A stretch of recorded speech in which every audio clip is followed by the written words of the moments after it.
Hello friends, welcome. आज हम लोग बायोलॉजी में यानी साइंस में हम लोग पढ़ेंगे इकोलॉजी। इकोलॉजी के बारे में हम लोगों को काफ़ी कुछ पता है, that it is a relationship of living organism and their environment. मतलब एक व्यक्ति या एक ऑर्गेनिज्म या फिर एक समुदाय का उसके एनवायरनमेंट इर्द गिर्द जो भी है एनवायरमेंटल फैक्टर, जैसे हिल है, रिवर है, हवा कैसी चलती है, ह्यूमिडिटी कितनी है, इन सब का रिलेशनशिप जो है उस ऑर्गेनिज्म का या कम्युनिटी का क्या कहलाता है? इकोलॉजी कहलाता है। इसी को हम लोग दूसरे नाम से भी जानते हैं। क्या नाम है उसका? उसका नाम है एनवायरमेंटल बायोलॉजी। ठीक है। It's the Reiter who was the one who first proposed this word ecology. Ecology पहली बार किसने प्रपोज किया गया था? It was termed by Reiter. फिर किचनर एंड स्क्रोटर हैं, ये व्यक्ति हैं, इन्होंने क्या किया था? डिवीजन किया था, इकोलॉजी को दो हिस्सों में बांट दिया। एक था ऑट इकोलॉजी और दूसरा था सिन इकोलॉजी। ऑट इकोलॉजी की बात करिए तो क्या मतलब होता है इसका? इसका ये मतलब होता है एक इंडिविजुअल का उसके चारों ओर जो इन्वायरमेंट प्रेजेंट है उसका रिलेशनशिप हम लोग यहाँ पर पढ़ते हैं। सिन इकोलॉजी का मतलब क्या होता है कि मोर देन वन, यानी फिर क्या होता है? प्लांट कम्युनिटी का उसका रिलेशनशिप किसके साथ में? पूरे इन्वायरमेंट के साथ में। अगर आप इंग्लिश में समझना चाहो तो autecology is concerned with the study of individual plant और the population of the individual plant species in relation to the environment.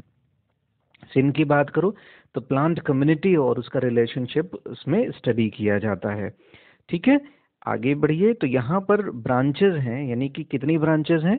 10 branches हैं। अगर आप बात करो इकोलॉजी की तो there are 10 branches of it. पहला है, नाम से ही सारी चीज़ें क्लियर होती है बेटा, आपको एक बार स्क्रीनशॉट लेना पड़ेगा इसको याद करने के लिए। ठीक है, पॉपुलेशन इकोलॉजी क्या है? यहाँ पर ग्रोथ, ट्रॉपिक स्ट्रक्चर, मेटाबॉलिज्म, किसका? रेगुलेशन ऑफ द पॉपुलेशन, ये इन्वायरमेंट के रिलेशनशिप में ये देखा जाता है। किसका? पॉपुलेशन का देखा जाता है कि कैसा उसका ग्रोथ है, कैसा स्ट्रक्चर है, कैसा मेटाबॉलिज्म है। हैबिटेट की अगर आप बात करेंगे तो यहाँ पर जैसे कि आपको पता है किस जगह रहते हैं, जैसे आपका वाटर बॉडी है, ठीक है, यानी कि आप पॉन्ड ले लीजिए तो पॉन्ड इकोसिस्टम में क्या हो रहा है, मेराइन इकोसिस्टम में क्या हो रहा है, डेजर्ट्स में क्या हो रहा है। हम्म तो ये सारे के सारी चीज़ें आप पढ़ पाओगे। इसमें ग्रासलैंड में क्या हो पाता है। टेक्सोनॉमिक वाले में क्या होता है? टेक्सोनॉमी वाले में है कि ecology of a different taxonomy group, जैसे सच एज मैमेलियन इकोलॉजी अलग होगा, इंसेक्ट इकोलॉजी अलग होगा, माइक्रोबियल इकोलॉजी अलग होगा। कंजर्वेशन क्या है? It is a proper management of natural resource such as forest है, जैसे होता नहीं है आपके फॉरेस्ट है, ठीक है, सी है, इसका मैनेजमेंट है, माइन है, लैंड है, इन सब का मैनेजमेंट इसमें मायने रखता है। वेलफेयर जिससे जो है हमारा ह्यूमन का वेलफेयर प्रॉपरली चलता रहे। फिर पैलियो जो है इकोनॉमी, ये क्या है? Deals with the environmental conditions and of life of the past ages. यहाँ पर क्या है? पैलियोबॉटनी में जो हमारी आज की लाइफ है उसका प्रभाव है किस चीज़ पर? पास्ट एजेस में कैसे क्या क्या रहा है, जिसकी वजह से हम लोग क्या करते हैं? प्रभाव पड़ पाते हैं। ठीक है, इसके बाद हमारे पास आता है प्रोडक्शन इकोलॉजी। प्रोडक्शन इकोलॉजी में हम लोग क्या समझते हैं? नाम से देखिए सारी चीज़ें निकल रही होंगी। प्रोडक्शन में क्या है? इट्स अ ग्रॉस प्रोडक्शन और net production in an ecology and there proper management. हम लोग ध्यान देते हैं किस तरह से ये हमारे यील्ड बढ़ता है, मैक्सिमम कैसे किया जा सकता है इस यील्ड को। फिर अप्लाइड इकोनॉमी जो है, इसको आप समझिए। अप्लाइड इकोनॉमी क्या होता है? इसमें होता है कि conservation and economic exploitation of an organism. मान लीजिए काऊ काऊ है, तो इसको हम लोग मैनेज कैसे करें कि इसका प्रॉपर जो एक्सप्लॉयटेशन भी किया जाए, उसको हार्म भी ना हो। वो जानवर भी, जैसे शीप है, आपका गाऊ है, बफलो है, तो ये सब क्या होते हैं? एक प्रॉपर वे में ग्रो भी करे, नरिश भी करे और हमें भी फायदा हो उस चीज़ का। फिर जिनेकोलॉजी है, इसमें क्या है? जेनेटिक मेकअप की बात की जाती है एंड इट्स रिलेशनशिप। फिर रेडिएशन है, रेडियो एक्टिव सब्सटेंस की बात की जाएगी and different environmental collectively, like biomes कहते हैं उसको, सॉरी, उसको इको जोग्राफी की बात करेंगे तो यहाँ पर हम बायोम की बात करते हैं। बायोम में क्या होता है? Distribution of the plant and animal. In different environments, उसको हम लोग क्या कहते हैं, बायोम कहते हैं। ये हमारे लिए बायोम वाली बात है। It's a distribution of plant and animals in different environmental conditions are collectively known as biomes. फिर सिस्टम इकोलॉजी है, यहाँ पर पॉपुलेशन का रिलेशनशिप है एनवायरनमेंट के साथ, and analyse using formulae of मतलब मैथमेटिक्स, स्टैटिस्टिक और कंप्यूटर। यहाँ पर हम लोग कुछ अप्लाइड मतलब जैसे होता है सिस्टम में ये चीज़ें समझते हैं कि ऐसे आखिर क्यों हो रहा है। ठीक, तो ये इसका स्क्रीनशॉट ले लीजिए, उसको समझिए। फिर अगर हम इकोलॉजी या फिर एक लाइफ की बात करें तो उसके ऊपर जो प्रभाव आ रहा है उसके 4 मुख्य कारण हैं। मतलब क्लाइमेटिक फैक्टर्स है, एडेफिक फैक्टर्स है, फोटोग्राफिक फैक्टर्स हैं एंड बायोटिक फैक्टर्स है। क्लाइमेटिक की आप बात करिए तो वो उसमें लाइट होता है, टेम्परेचर है, विंड वेलोसिटी है, एटमॉस्फेरिक गैसेस हैं, रेनफॉल कितना है, ह्यूमिडिटी कितना है, ये सारी चीज़ें क्लाइमेटिक में आ जाती हैं। एडेफिक सॉइल से कंसर्न है तो मिनरल है, वाटर है, ऑर्गेनिक है, कितना उसमें सॉइल एयर है, ये सारी बातें। टोपोग्राफिक में एल्टीट्यूड की बात करते, कितना हाई में, कितना स्लोप है, स्लोप में कोई स्टेप्स हैं या नहीं है, या सीधा स्लोप है, डायरेक्शन क्या है उसका, ईस्ट वेस्ट नॉर्थ साउथ। तो वो बायोटिक फैक्टर में हम लोग हैं ही, मतलब bacteria, algae, pesticides, sorry pests, parasites and saprophytes, symbionts, ये सारी चीज़ें उसमें आती हैं। फिर हम लोग एक एक करके सारी चीज़ें पढ़ते हैं। क्लाइमेटिक फैक्टर की अगर हम बात करेंगे, जो डायग्राम आपके सामने है इसको थोड़ा सा ध्यान से देखिए। क्लाइमेटिक फैक्टर में जैसे सूरज है, प्रेसिपिटेशन का मतलब रेनफॉल हो गया, ठीक है। और अगर आप इसको देखिए कि प्रेसिपिटेशन है, सॉइल स्लोप है, आप ये जो 3 चीज़ें 4 चीज़ें देख रहे हैं यहाँ पर कि ये किस तरह से प्रभाव डाल रहा है, प्लांट की हेल्थ को प्रभावित करते हैं। रोडेंट्स हैं, प्लांट पैथोजन है, एपीफाइट्स हैं, ग्रेजिंग एनिमल, ये प्लांट को अफेक्ट करते हैं। इधर भी आप 3 चीज़ों को देखेंगे तो बर्ड, इंसेक्ट्स एंड मैन है, ये भी प्रभावशाली है काफ़ी प्लांट की हेल्थ के लिए। फिर नीचे काफ़ी फैक्टर हैं, सॉइल में मिनरल कैसा है, वाटर है नहीं है अवेलेबिलिटी में, जैसे अभी आप लोगों ने डिस्कस किया। फिर ये स्लोप की बात अभी हुई थी, ये गैसेस की बात हुई थी। ये सारी बातें हम लोगों ने जो पीछे पढ़ी थी उन्हीं के, ये सारी बातें जो हम लोगों ने यहाँ पढ़ी थी उसी के बारे में नीचे लिखा हुआ है। ठीक, अब हम लोग आते हैं नेक्स्ट उस पे। तो यहाँ पर हम लोग देखते हैं कि जो हमें लाइट फैक्टर है क्लाइमेटिक फैक्टर में, लाइट में जो विजिबल लाइट है वो उसका रेंज हमने लिख दिया है। अगर पूछा जाए तो कम से कम आपको पता होना चाहिए। विजिबल लाइट 390 एंगस्ट्रॉम से 760 एंगस्ट्रॉम है, और इसका इंटेंसिटी लाइट का मेजर किया जाता है लक्स के फॉर्म में, और जो इंस्ट्रूमेंट है उसको इसीलिए लक्सोमीटर कहते हैं। बाकी अगर जो लाइट एक लीफ पर गिरती है तो लीफ का 83% क्या होता है, एब्जॉर्ब्ड होता है। बाकी रिफ्लेक्टेड वन जो है वो अगर आप समझेंगे तो वो है 12%। ठीक है, तो वो 12% है जो रिफ्लेक्ट हुआ है। अगर आप देखो ट्रांसमिटेड कितना है, तो ट्रांसमिटेड देखोगे आप कितना है, 5% है। तो ये चीज़ें हैं जो आपको हेल्प करेंगी। टोटल 100% सोलर एनर्जी जो आ रही है उसमें 83% है जो हमारे यूज़ की जा रही है प्लांट के द्वारा, बाकी 12% रिफ्लेक्ट कर दी जा रही है, 5% आपकी क्या हो रही है, ट्रांसमिटेड आउट हो रही है, मतलब आर पार निकल जा रही है, यूज़ नहीं हो रही है। फिर फोटो पीरियोडिज्म है, यानी कि प्रकाश का उसकी फ्लावरिंग पर, यानी प्लांट की फ्लावरिंग पर या रिप्रोडक्शन में किस तरह से रोल आता है, इसके बारे में हम लोग चर्चा करेंगे। देखिए इकोलॉजी में जैसे हम लोगों ने शुरू में ही मतलब पूरा को पूरा लाइफ की बात हो रही है, प्लांट को ध्यान में रख के बात कर रहे हैं, and it's relationship with the environment. ये पहली बार टर्म किसने दिया था, राइटर ने दिया था। हम लोग बार बार इसी चीज़ को बोल लेंगे तो आप देखोगे वो चीज़ें याद हो जाएंगी। ठीक है, तो अब हम लोग आते हैं फोटो पीरियोडिज्म में। ड्यूरेशन कितना, ड्यूरेशन मतलब कि 16 घंटा या 16 घंटा से मोर देन 16 आवर, तो कितना होगा, वो लॉन्ग डे में चला जाएगा। स्पिनच एंड हेनबेन जो है ये आपका मोर देन 16 आवर्स लेता है। फिर शॉर्ट डे प्लांट आता है। शॉर्ट डे में क्या होता है भाई, शॉर्ट डे में छोटा दिन चाहिए, यानी 12 घंटे का सोलर आवर जो है, या लेस देन 16 आवर्स जो है वो किसका चाहिए हमें, शॉर्ट डे प्लांट का, इसका सोयाबीन एंड जेंथियम इसके एग्जाम्पल हैं। फिर फोटो न्यूट्रल है, फोटो न्यूट्रल में टोमेटो एंड चिली आते हैं, यानी उनको दिन बड़ा हो छोटा हो कोई फ़र्क नहीं पड़ता। फिर इंटरमीडिएट आते हैं, मिकेनिया इसका एग्जाम्पल है।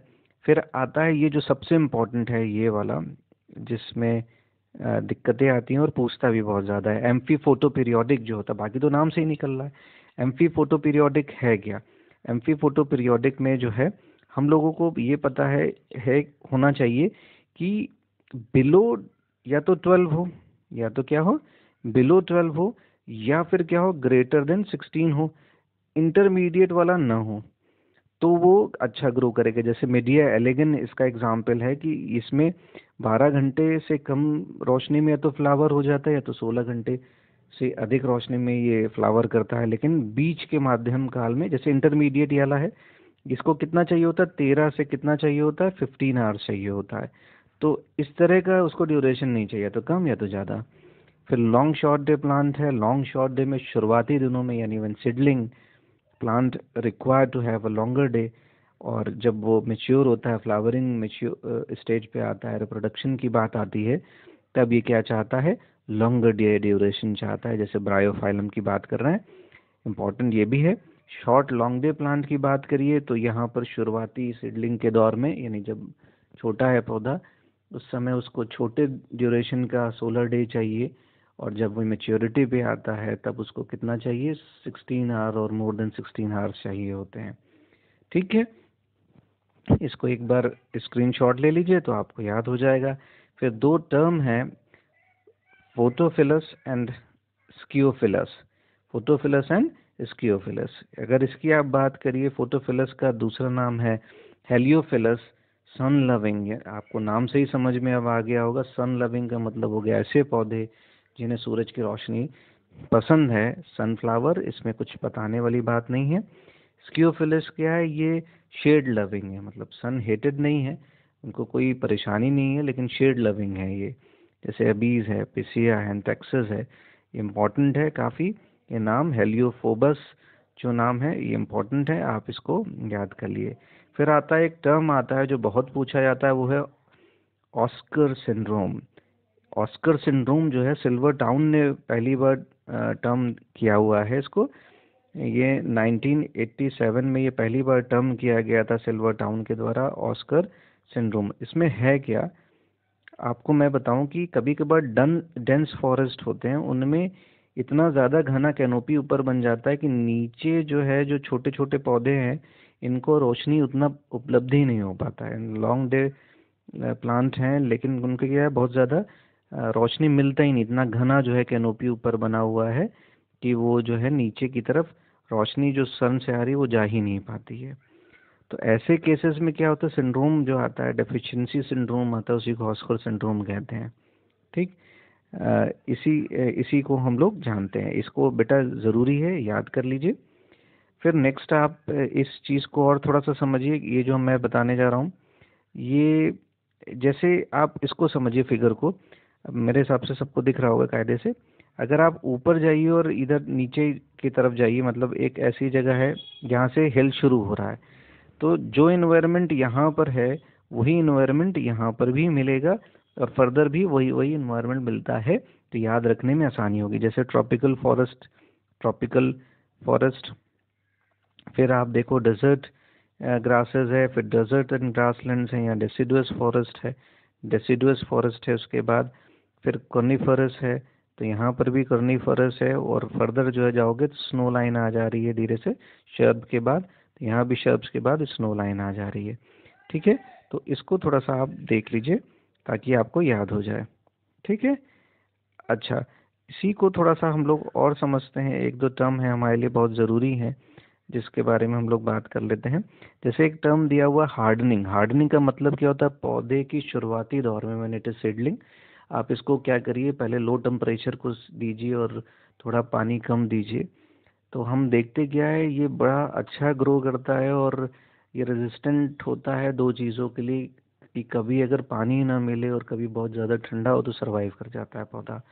मतलब it is resistant toward freezing and desert, यानी दोनों चीज़ें से ये क्या करता है, सरवाइव कर जाता है।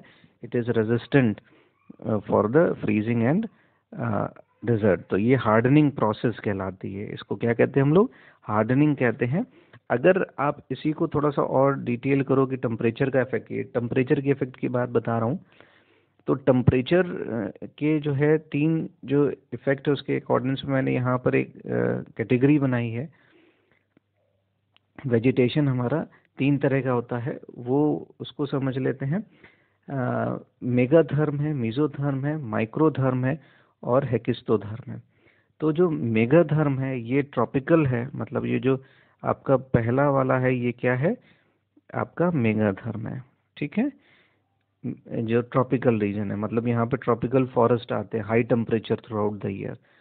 फिर सब ट्रॉपिकल की अगर आप बात करो तो मीजो हो जाएगा, यानी इसके बाद जो सब ट्रॉपिकल आता है वो क्या है? मीजो है, यानी यहाँ पर थोड़ा सा हाई टेम्परेचर के साथ लो टेम्परेचर विंटर भी होता है। फिर माइक्रोथर्म्स आते हैं, यहाँ टेम्परेचर जो है थोड़ा सा हाई होता है, और मतलब लो विंटर टेम्परेचर है, मॉडरेट वार्म होता है, मतलब बहुत गर्म नहीं होता है। लेकिन जैसे कोनीफरस या फिर एवरग्रीन की हम लोग बात करेंगे तो वहाँ पर ये जो है ना, इसको हम लोग क्या कहते हैं, इसमें डाल देते हैं कैटेगरी में, माइक्रोथर्म की कैटेगरी में डालते हैं। किस्तोथर्म की बात करें यहाँ एल्पाइन आ जाता है, वेरी लो टेम्परेचर। ये वाले जो रीजन है ये किस में चले जाते हैं? हेकिस्तोथर्म में चले जाते हैं। ठीक है, तो इसको आप ज़रूर देख लीजिए। इसको आप डायग्राम से याद करोगे समझ जाओगे। पहला वाला जो कैटेगरी है वो ये है, फिर इसके बाद वाली जो कैटेगरी है वो मीज़ो है। अच्छा, इसको भी आप ध्यान से देखो, ऊपर भी जाओगे तो सेम सेम है। ठीक है, ये वाला हिस्सा फिर ये वाला हिस्सा। फिर उसके बाद अगर आप जाते हो कोनीफरस वाले में तो यहाँ पर आ जाओगे, या एवरग्रीन वाला जो फॉरेस्ट है वो मीज़ोथर्म में आता है, और ये लास्ट वाला है जहाँ पर थोड़ा सा ठंडा ज़्यादा होता है उसको हम लोग हेकिस्तोथर्म कहते हैं। ठीक।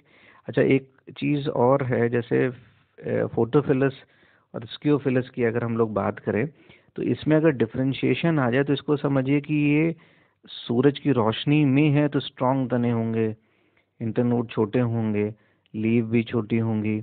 ठीक है, इसकी अगर आप बात करो स्कियोफिलस की तो इंटरनोड्स बहुत लंबे लंबे होंगे, पत्तियाँ थोड़ी सी बड़ी बड़ी होंगी, फ्लेक्सिबिलिटी ज़्यादा होगी। तो ये स्पॉन्जीनेस होगा और उसमें रिजिडनेस होगा फोटोफिलस में। हाँ, अब हम लोग आगे बढ़ते हैं, लेक्चर को बढ़ाते हैं। क्लाइमेटिक फैक्टर में जैसे लाइट टेम्परेचर देखिए हो गया, विंड वेलोसिटी पर चर्चा कर लेते हैं। देखिए, विंड जितना तेज होगा, जिस तरफ ज़्यादा होगा उसी तरफ का ग्रोथ होगा पौधे का, पौधा उस तरफ झुका हुआ होगा। अगर मान लीजिए विंड इस डायरेक्शन में है तो होगा क्या कि पौधे का भी झुकाव इधर बढ़ जाएगा। ठीक है, पौधा भी हल्का हल्का इधर झुक जाएगा। ठीक है, तो ये एक ऑब्वियस सी नेचुरल सी बात है। ठीक। फिर आते हैं एटमॉस्फेरिक गैसेस की बात करते हैं। तो यहाँ पर देखिए एटमॉस्फेरिक गैसेस की बात करें तो जैसे प्लांट के लिए जो ज़रूरी है, जैसे हमको CO2 चाहिए, मतलब प्लांट को चाहिए चाहिए। ओजोन की परत चाहिए, तो ओजोन कहाँ से बनता है?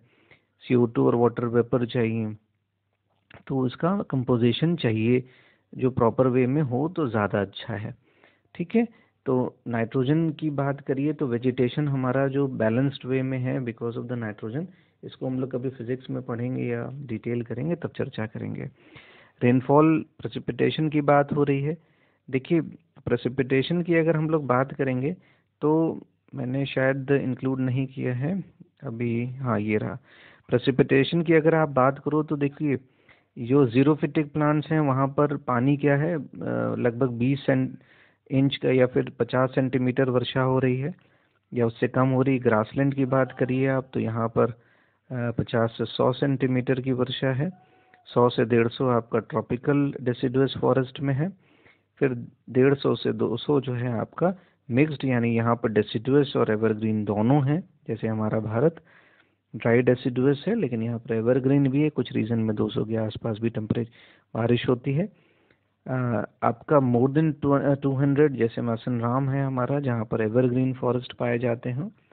वेस्टर्न घाट है, यहाँ पर हमें एवरग्रीन फॉरेस्ट मिलेंगे। तो ये आपके रेनफॉल की बात है जो इंक्लूड हुआ है। अभी वापस से लेते हैं, ये एक साइकिल है जिसको आप देख लीजिए कि ओजोन कैसे बनती है। तो ये लाइटनिंग थंडरिंग से O2 क्या होता है, आपका ओजोन में तब्दील हो जाता है। ठीक है। अच्छा, उसके बाद वोल्केनो से निकलता है O2, फिर लाइमस्टोन से भी निकलता है ना। तो ये सारी ओजोन, ये ऑक्सीजन की साइकिल है, इसको आप देख लीजिए। फिर ये एक वाटर साइकिल है, वाटर साइकिल आपको पता ही है, इसका स्क्रीनशॉट ले लीजिए और थोड़ा सा देख लीजिए। ठीक है, इसको एक्सप्लेन नहीं किया जा रहा है, केवल डायग्राम सपोर्ट किया जा रहा है आपके लेक्चर को। फिर जो बहुत पूछा जाने वाला सवाल है, एक है एब्सोल्यूट ह्यूमिडिटी और एक होता है रिलेटिव ह्यूमिडिटी। तो देखिए डेफिनेशन लिख दी है, atmosphere hold the maximum quantity of the water. जो मैक्सिमम क्वांटिटी एटमॉस्फेयर के द्वारा होल्ड किया जा रहा है of moisture at a fix temperature and pressure, उसको हम लोग क्या कहते हैं, एब्सोल्यूट ह्यूमिडिटी कहते हैं। फिर आते हैं relative humidity, it is a ratio of quality of the moisture in the air and the vapour required to saturate it completely. ये आपकी डेफिनेशन है। ठीक है, इसको आप मोटे तौर पे हिंदी में समझिए कि एब्सोल्यूट ह्यूमिडिटी का मतलब जो मैक्सिमम क्वांटिटी ऑफ मॉइस्चर जो है एक दिए गए टेम्परेचर और प्रेशर पे जो एटमॉस्फेयर में रह सकता है, उसको हम लोग क्या कहते हैं, एब्सोल्यूट कहते हैं। रिलेटिव क्या है, it is a ratio of quality of moisture and vapours in a saturate when it is completely saturated. यहाँ पर आप मोटे तौर पे आप समझो क्यों ज़रूरी है, मैंने क्यों इसको लिया हुआ है। होता क्या है कि जब हम लोग लाइकिन पढ़ते हैं, अगर आपसे एक सवाल थोड़ा कठिन पूछा जाए कि लाइकिन का रिलेटिव ह्यूमिडिटी से रिलेशनशिप बताइए इन इट्स ग्रोथ, तो आप क्या बताओगे? थोड़ा सा मुश्किल सवाल है।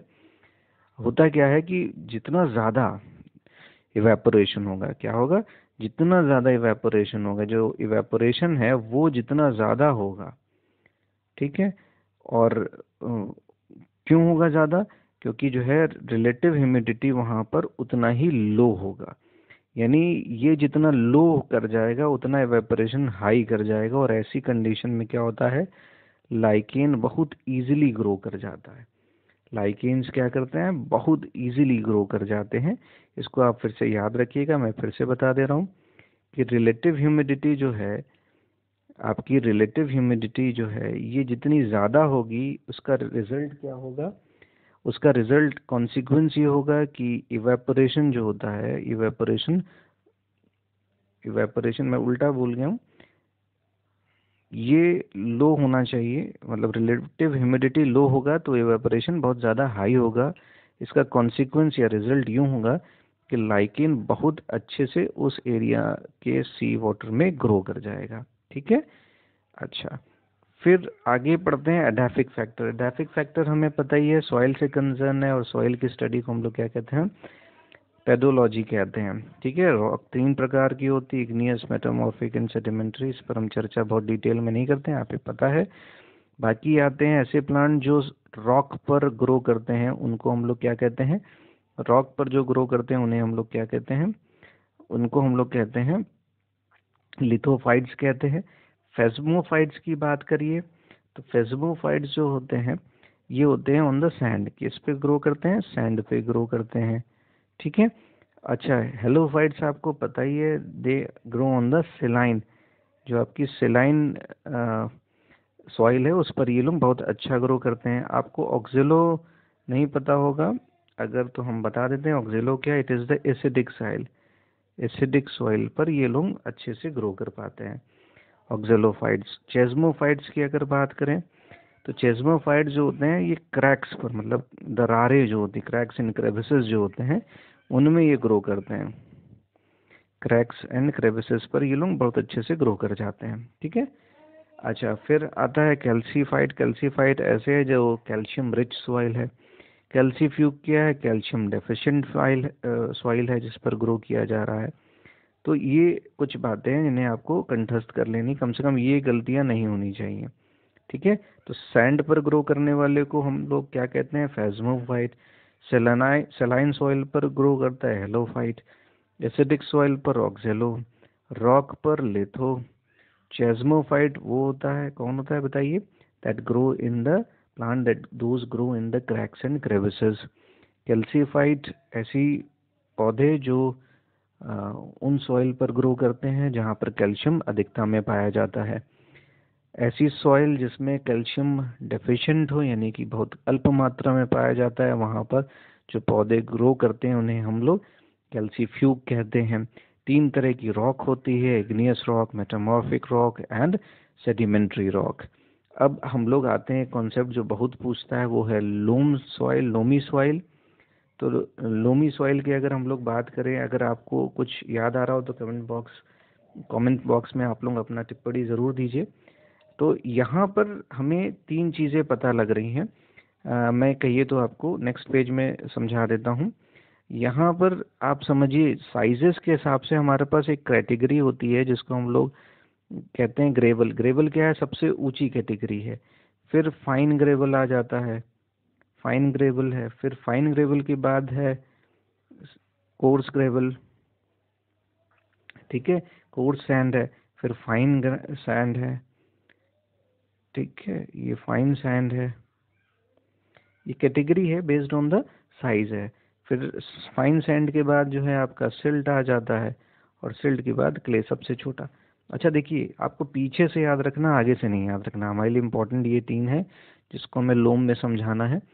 ग्रेवल समझना है, ये मतलब पत्थर है, और ये कंकड़ है, और ये मोटे सैंड है, ये पतले सैंड है, बालू।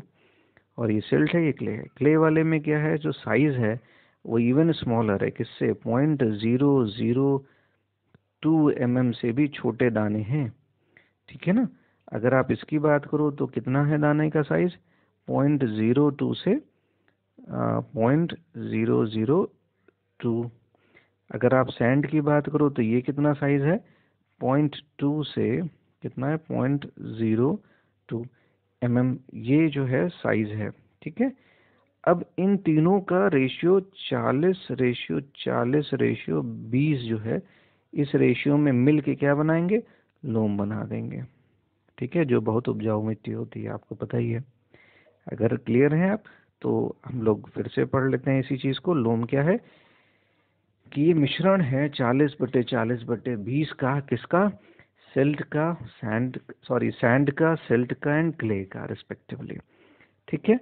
और ये काफ़ी, इसमें वाटर होल्डिंग कैपेसिटी अच्छी होती है, इक्विलिब्रियम मेंटेन करने में बड़ा सहायता देता है, उपजाऊ है।